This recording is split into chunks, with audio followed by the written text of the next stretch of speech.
Start परिच्छेद भारतीय अर्थव्यवस्थेचा विचार करता शेती हा प्रमुख मूल आधार ओळखला जात होता.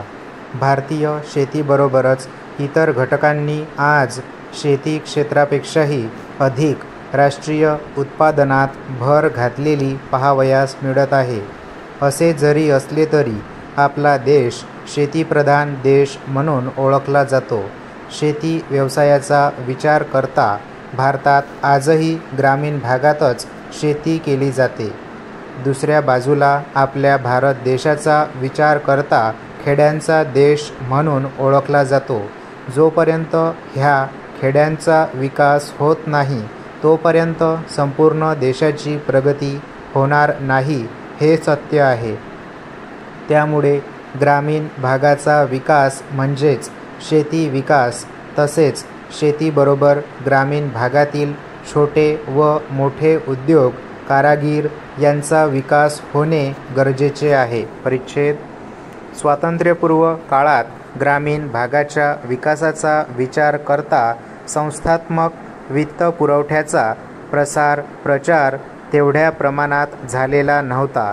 ज्या व्यापारी बँका स्थापन झालेल्या होत्या त्यांच्यावर सरकारचे नियंत्रण नसल्याने त्या शेती व ग्रामीण उद्योग यासारख्या व्यवसायांना कर्जपुरवठा करत नव्हत्या, कारण हे व्यवसाय फायद्यातील नाहीत असे त्यांचे मत होते. परिच्छेद त्यामुळे साहजिकच त्यावेळी बिगर संस्थात्मक घटक म्हणजेच सावकार, जमीनदार इत्यादी घटक ग्रामीण भागातील शेतकऱ्यांना कर्जपुरवठा करीत असत. यातूनच लोकांची पिळवणूक होत होती.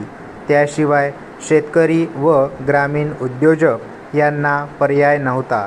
म्हणूनच सरकारी कायद्याने शेतकरी व ग्रामीण उद्योजक यांना वित्तपुरवठा करणारी प्राथमिक सहकारी वित्तपुरवठा संस्था जन्माला आली. परिच्छेद देश स्वातंत्र्य झाल्यावर प्रमुख व्यापारी बँकांचे राष्ट्रीयकरण करून त्यांना शेती व ग्रामीण उद्योग यांना काही प्रमाणात कर्जपुरवठा करण्यास भाग पाडले व हळूहळू ग्रामीण भागात संस्थात्मक वित्तपुरवठा तग धरू लागलेला दिसून येतो.